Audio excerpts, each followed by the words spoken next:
Actually, we opened this restaurant on 2009, October 10th. We opened this restaurant here in Swindon because there was no restaurants, Nepalese restaurant here in Swindon. So my uncle came with the idea to open a new Nepalese restaurant here in Swindon because everyone knows Gorkhas are very famous in England. So he surveyed here and there was no any restaurants in Swindon. So we tried to open this restaurant, and in that way, we came here in Swindon around 2.5 years back. Okay, so how long have you been in Swindon? It's been, yeah, after we come in September because we have to set up this restaurant. We took over this restaurant. It was Indian restaurant before, and after that we were here since 2009 September. Okay, and why England? Why not anywhere else? Is there a specific reason why you come to England? If you come to know about me, then my dream was to come here in England because my uncle was here from around 15-16 years ago, and I had a dream to come here in England. That's the reason why I'm here, because it's a very big country and a lot of things are here. Okay.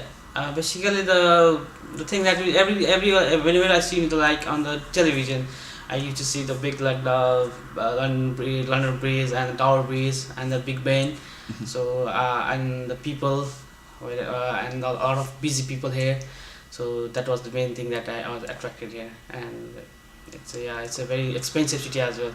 So I like to see the place why it's very famous then. Yeah, before it was very difficult, especially to the developing countries like Nepal.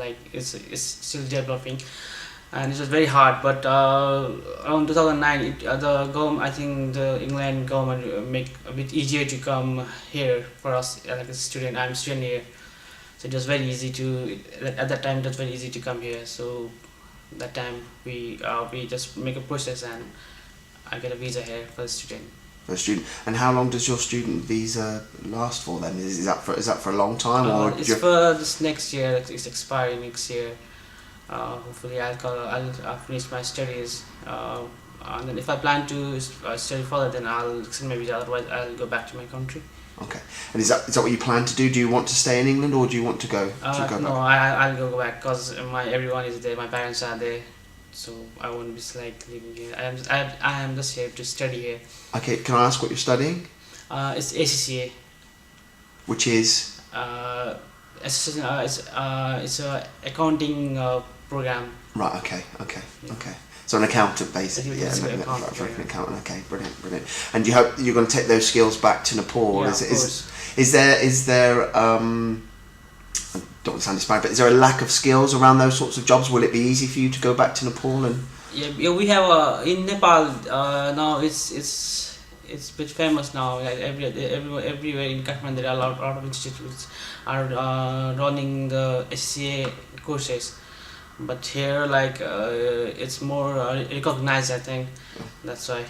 Do you think it will carry more weight when you go back that you've been out of the course? Yeah. Yes, okay. Because England is very famous for SC as well. That's it. And your uncle, you said, come here 15-16 years ago. How did he struggle to come here? Was it very difficult for him when he first arrived? I think at that time also it was very hard to come here. But I don't know how he came here, but he managed to come here. Okay. Now, but he settled down here.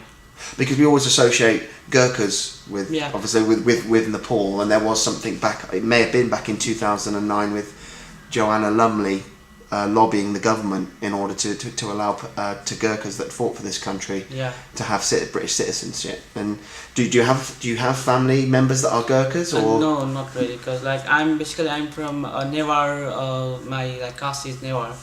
So in that in that caste there are not a lot of people who are Gurkhas, but Gurungs, Lamas, Rais are Gurkhas, Thapas, they are. And what are those names, or are they? They are the caste The caste. Okay. They are there is caste they are the caste. Okay, because can you explain that a bit for me? Because I don't understand. Because I've met a few Nepalese people, and they have the surname Gurung. Gurung, yeah. And is that? When you say caste, is that they take that as a name as well? Then surname. That's what's called a surname. It's Ram Gurung. It's a surname. Right. Okay. So why they are the Gurkha means basically these people like Gurung, Rai, and Tamang are people who used to live in the hilly region of Nepal, and around I think the Gurkhas, Pokhras, Lamjung. These people used to live there around there, and they are very brave. Like they used to live in the high altitude, and they have strong. They are very in physical wise. They are very strong. So they can they are well trained and are well trained to be soldiers like that. So they are from that. A lot of Gurkhas are from that caste. Okay. And class. It's we don't use those kind of words, caste and class, over here in this country. So it's quite interesting to hear you kind of talk about those. It's like it's his surname, like what you call. So we have Smith. Yeah. Smith is a very English name. For Indians, it may be Patel. Yeah, it's like that. Yes. Okay. So they have like very hard. They are very hardworking men. So they live in hilly regions. Okay. They are physically very strong. So they can pass all those trainings which we have to qualify for the army. So it's the way that they are like. And how long have the Gurkhas been around then? Have they been around for a huge period of time? Have they, or because obviously we know them through the British Army. Yeah. I hope you know about the ancient fight between England and Nepal. No, I don't. But if you could tell us, that would be great. I didn't know the actual date, but I was studying my class around 8-9. We have to study history. I just know that at that time it was around a long time back. There was a fight between India and England armies. Like they took over the India. After that, they tried to take over the Nepal. It was just the neighboring countries we are. So they crossed the boundary of tried to cross the boundary of Nepal and India, and so they come around Nepal. But we fought very bravely. We just fought bravely, and we didn't took over Nepal for the English people. So at that time there was one agreement, I think, to serve for them for the English people, like. And that's how it all came about. Like there was as a brave soldiers, it was like we'll try to bring these soldiers for our country to serve our country. They are very brave.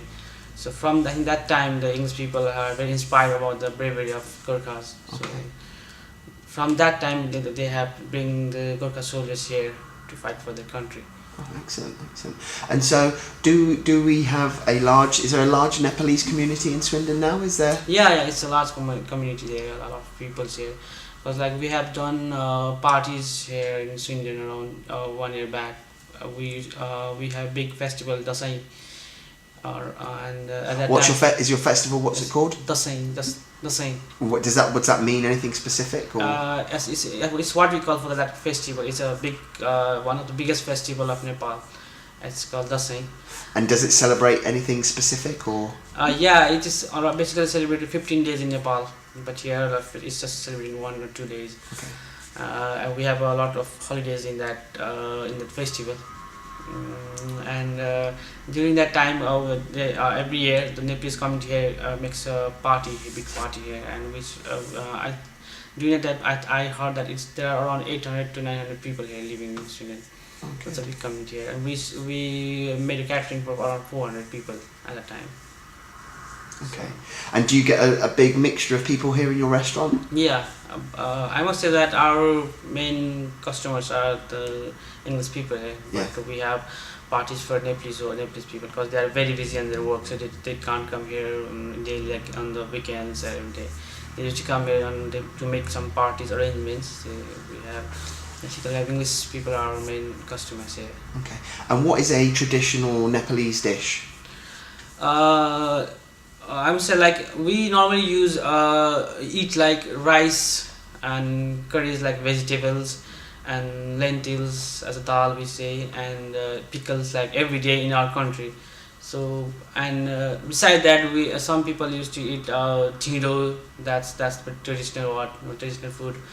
And in my culture, as I'm near, we used to have tatamari, bara. Those are the foods that we used to have in our every festivals. Okay. So basically, I must say like rice is the rice, lentil, and curry are the like traditional food of Nepal. Okay.